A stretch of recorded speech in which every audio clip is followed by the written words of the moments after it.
இந்த நாளின் காலை வேளையிலே ஆண்டவர் நமக்கு தருகிற வார்த்தை சங்கீதம் 107வது அதிகாரம் 19வது வசனம். தங்கள் ஆபத்திலே கர்த்தரை நோக்கி கூப்பிடுகிறார்கள், அவர்கள் இக்கட்டுகளுக்கு அவர்களை நீங்களாக்கி ரட்சிக்கிறார். அன்பான தெய்வ பிள்ளைகளே, இந்த வார்த்தை நம்ம எல்லாரும் அநேக நேரங்களிலே வாசிக்கிற இந்த வார்த்தை தான். இந்த சங்கீதம் 107வது அதிகாரத்திலே இந்த முக்கியமான இந்த வசனமானது 4 இடங்களிலே வெவ்வேறாக வருகிறது. 6வது வசனம், 13வது வசனம், 19வது வசனம், 28வது வசனம். இந்த 4 வசனங்களிலும் இதே வார்த்தைகள், கொஞ்சம் ஒரு சில வார்த்தைகள் தான் வித்தியாசம். அது தவிர்த்து அதனுடைய கருத்தெல்லாம் ஒன்றுதான். அப்படி 4 முறை வருகிறது பாருங்க. 6லயும் 13லயும் தங்கள் ஆபத்துல கர்த்தரை நோக்கி கூப்பிட்டார்கள், அவர்களை விடுவித்தார் அப்படின்னு சொல்லி வருகிறது. அவர்களை ரட்சித்தார் அப்படின்னு வருகிறது. ஒரு பாஸ்ட் டென்ஸ்ல அது வருகிறது. 19 28வது வசனங்களில பார்க்கும்போது அவர்களை நீங்களாக்கி ரட்சிக்கிறார், அவர்கள் இக்கட்டுகளுக்கு அவர்களை நீங்களாக்கி ரட்சிக்கிறார் என்று வருகிறது. அவர்களை விடுவிக்கிறார் அப்படின்னு சொல்லி பாருங்க. அப்படின்னா பிரசன்ட் டென்ஸ், பிரசன்ட் கண்டினியூஸ் டென்ஸ்ல வருகிறது. பாருங்க அன்பான தேவ பிள்ளைகளே, அப்படின்னா ஆண்டவர் செய்து கொண்டே இருக்கிறார். எப்பேற்பட்ட ஆபத்தா இருந்தாலும், பிரச்சனைகளா இருந்தாலும், போராட்டங்களா இருந்தாலும் நம்முடைய தேவன் இஸ்ரவேல் ஜனங்களை விடுவித்தார். பழைய ஏற்பாட்டு கால விசுவாசிகளை விடுவித்தார். ஆண்டவர் இதுவரைக்கும் ஆண்டவருடைய பிள்ளைகளாய் வாழ்ந்த அத்தனை பேருக்கும் விடுதலை கொடுத்தார். இனியும் அவர் விடுதலை கொடுப்பார். இப்பொழுதும் அவர் கொடுத்து கொண்டே இருக்கிறார் என்று சொல்லி இந்த வார்த்தைகள் நமக்கு தெளிவாக நமக்கு சுட்டி காட்டுகிறது. இந்த காலை வேளையிலே அன்பான தெய்வ பிள்ளைகளே, சோர்ந்து போய் வந்திருக்கிறீங்களா? ஆபத்தான சூழ்நிலைமைகளிலே இந்த காரியங்களிலிருந்து எனக்கு விடுதலை கிடைக்குமா? என்னுடைய இந்த போராட்டமான சூழ்நிலைமை மாறுமா? என்னுடைய இக்கட்டுகள் மாறுமா என்று சொல்லி ஒருவேளை இந்த இடத்துல பல கேள்விக்குறிகளோடு நீங்க இன்னைக்கு வந்திருக்கலாம். இந்த 4 வசனங்களும் பாருங்க, இஸ்ரவேல் ஜனங்கள் வழி தெரியாமல் அலைந்த போது அவர்கள் ஆண்டவரை நோக்கி கூப்பிட்டார்கள், விடுதலை கொடுத்தார். சிறையிலே கட்டுண்டு கிடந்தார்கள், ஆண்டவரை நோக்கி கூப்பிட்டார், அவர்களை விடுவித்தார். நோயால் துன்பப்படுகிறவர்கள், பிரச்சனைகளால் போராட்டங்களால் வருந்துகிறவர்கள் ஆண்டவரை நோக்கி கூப்பிடும் போது அவர்களுக்கு விடுதலையை கொடுப்பார். புயல் பயங்கரமான கொடிதான போராட்டங்களின் வழியாய் கடந்து செல்கிறவருடைய வாழ்க்கையிலே அவர்களும் ஆண்டவரை நோக்கி கூப்பிடும் போது அவர்களை விடுவிக்கிறார் என்று சொல்லி சொல்லப்பட்டிருக்கிறது. இந்த காலை வேளையிலே நம்முடைய தெய்வம் எப்பேற்பட்ட சூழ்நிலைமைகளிலே நாம் வாழ்ந்து கொண்டிருந்தால் நம்மை விடுதலை ஆக்க, நமக்கு ஒரு விடுதலையே தர அவர் வல்லவராய் காணப்படுகிறார். பிரியமானவர்களே, முதலாவதாக நாம் பார்க்கும்போது 6வது வசனத்திலே தங்கள் ஆபத்திலே கர்த்தரை நோக்கி கூப்பிட்டார்கள், அவர்கள் இக்கட்டுகளில் இருந்து அவர்களை விடுவித்தார் என்று சொல்லி சொல்லப்பட்டிருக்கிறது. அன்பான தெய்வ பிள்ளைகளே, 6வது வசனத்தின் முன் பகுதியிலே இஸ்ரவேல் ஜனங்கள் அவர்கள் வனாந்திரமான வாழ்க்கையிலே மிகவும் வேதனையோடு பசியாகவும் தாகமாகவும் ஆத்துமா தொய்ந்ததாகவும் அலைந்து திரிந்தார்கள். அந்த நேரத்துல மிகவும் வேதனையோடு அவர்கள் அந்த வனாந்தர பாதையில நடக்கும்போது ஒவ்வொரு சூழ்நிலைமைகளிலும் கர்த்தரை நோக்கி கூப்பிட்டார்களாம். எல்லா சூழ்நிலைமைகளிலும், எல்லா இக்கட்டுகளிலும் இருந்து அவர்களை ஆண்டவர் விடுவித்தாராம்.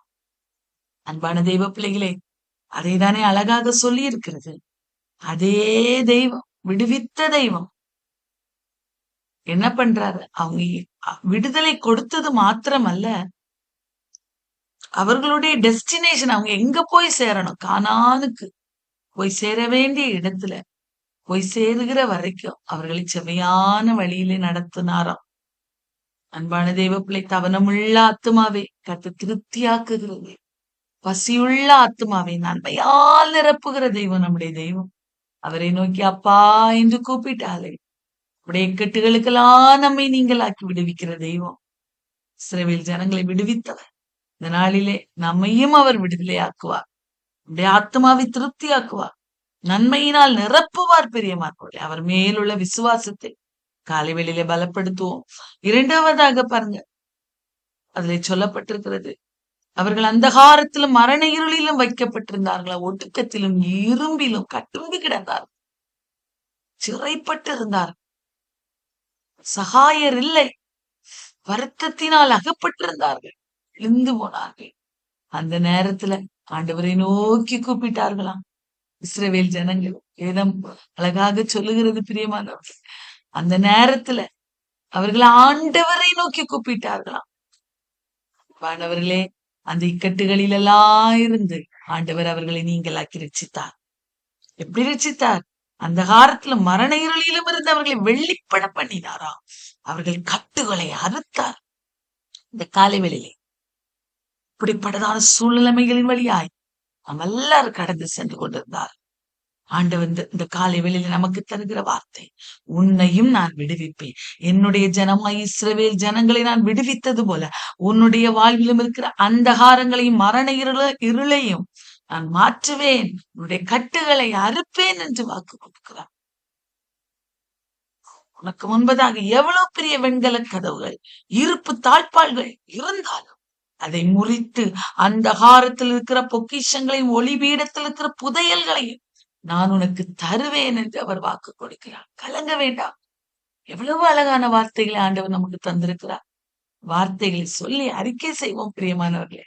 ஆண்டவரே, இஸ்ரவேல் ஜனங்கள் எல்லாரையும் விடுவித்தீங்களப்பா, எனக்கும் ஒரு அதிசயங்களை செய்யுங்கப்பா, என் தேவன் எனக்கு செய்து விட்டார் என்று சொல்லி நாம் துதிக்கணும் பிரியமானவர். அவர்கள் அதை செய்தார்கள். கிருபை நிமித்தமா அவர்களுக்கு செய்த அதிசயங்களை நிமித்தமாய் அவரை துதித்தார்கள், மகிமைப்படுத்தினார். மூன்றாவதாக, நோயால் துன்பப்பட்டவர்களை விடுவித்தாராம். பாருங்க, அக்கிரமங்களினால் நோய் கொண்டு ஒடுங்கி போனார், ஒடுங்கி போகிறார்கள் என்று சொல்லப்பட்டிருக்கிறது. உலகத்தில் வாழ்கிற ஜனங்கள் பல காரியங்களினால் ஒடுங்கி போகிறார்கள். அவருடைய ஆத்துமா சகல போஜனத்தையும் அரோசிக்கிறது. மரண வாசல்கள் வரைக்கும் சமீபமாய் சேருகிறார்கள். அந்த நேரத்துல ஆண்டவர் இருக்கிறார், இயேசு இருக்கிறார், என் தெய்வம் இருக்கிறார், எனக்கு அவர் விடுதலையை தருவார் என்று அவரை நோக்கி கூப்பிடும் போது அவர்களின் இக்கட்டுகளுக்கு அவர்களை நீங்களாக்கி ரட்சிப்பார், ரட்சிக்கிறாராம். எப்பேற்பட்ட சூழ்நிலைமையின் வழியாய் கடந்து சென்றாலும் ஆண்டவரை நோக்கி கூப்பிடுகிற பிள்ளைகளை அவர் ஒருபோதும் கைவிடுவதில்லை. ஏனென்றால் ஏதும் சொல்கிறது, கூப்பிடுகிற காக்கை குஞ்சுகளுக்கு அவர் ஆகாரம் கொடுக்கிறது தெய்வமா, ஆகாயத்து பறவைகளை போஷிக்கிறதை. அன்பான தெய்வ பிள்ளைகளே, இந்த காலை வெளியில அதையெல்லாம் பார்க்க நாமெல்லாம் விசேஷித்தவர்கள் என்று வேதம் சொல்லுகிறது அல்லவா? நம்மை அவர் நம்முடைய போராட்டங்கள், நம்முடைய வியாதிகள், பலவீனங்கள் எல்லாவற்றிலும் இருந்து விடுதலையாக்கி நம்மை ரட்சிக்க அவர் வல்லவராயிருக்கிறார். எப்படி ரட்சிப்பார்? வசனத்தை அனுப்பி அவர்களை குணமாக்கி அவர்களை அழிவுக்கு தப்புவிக்கிறார். எத்தனை அவனுடைய வேத வசனங்கள் இருதயத்தில் நிறைந்திருக்கிறது. தழும்புகளால் குணமாகிறீர்கள் என்று வேதம் சொல்கிறது அல்லவா? தழும்புகளால் குணமானோம். அவர் நமக்காக கல்வாரி சிலுவையிலே பாடுபட்டு நமக்காக ரத்தம் சிந்தி வியாதிகள், பலவீனங்கள், சாபங்கள் எல்லாவற்றையும் சுமந்து தீர்த்து விட்டார். ஆகவே அவரை நோக்கி கூப்பிடும் போது நம் விடுதலையை பெறுகிறோம், சுகத்தை பெறுகிறோம், ஆரோக்கியத்தை பெறுகிறோம். வசனத்தை அனுப்பி அவர் நமக்கு சுகத்தை தருவார். சோர்ந்து போக வேண்டாம். நான்காவதாக, புயலில் சிக்கியவர்கள். அன்பான தெய்வ பிள்ளைகளே, கப்பல் ஏறி கடல் யாத்திரை பண்ணி தொழில் செய்கிறார். பாருங்க, எல்லாம் செய்யறாங்க. அவங்களுடைய வாழ்விலை பெருங்காற்று எழுப்பி அவருடைய அலைகளை கொந்தளிக்க பண்ணும். புயலிலே சிக்கி பல போராட்டங்கள், சிக்கலான பாதைகளின் வழியாக கடந்து செல்லும் போது பாருங்க, அவருடைய இருதயம் கிளேசத்தால் கரைந்து போகிறதாம். இப்படிப்பட்ட சூழ்நிலைமைகள், கிளேசம், வேதனைகள், துக்கத்தால் நிறைந்திருக்கிற எத்தனையோ ஜனங்கள் ஒருவேளை இன்றைக்கு இதுல பிரேயர்ல அட்டன் பண்ணிட்டு இருக்கிறோம் கூட, ஏதோ ஒரு துக்கம், ஏதோ ஒரு பாடு ஒருவேளை நம்ம நெருக்கிட்டு இருக்கலாம். அந்த நேரத்துல அவர்கள் தடுமாறி போனார்கள் என்று வேதம் வெறித்தவனை போல அலைந்து தடுமாறுகிறார். ஞானங்கள் எல்லாம், அவங்க நினைக்கிற ஞானங்கள் எல்லாம் முழுகி போகிறதாம். இப்படிப்பட்ட சூழ்நிலைமையில தவித்து புயலினால, போராட்டங்களினால சிக்கி தவிக்கிற பிள்ளைகள் ஆண்டவரை நோக்கி கூப்பிடும் போது அவர்களுக்கும் விடுதலையை கொடுப்பேன் என்று அவர் வாக்கு கொடுக்கிறார். ஆபத்திலே கர்த்தரை நோக்கி கூப்பிடுகிறார்கள். அவர்கள் இக்கட்டுகளுக்கு அவர்களை நீங்களாக்கி விடுவிக்கிறார்.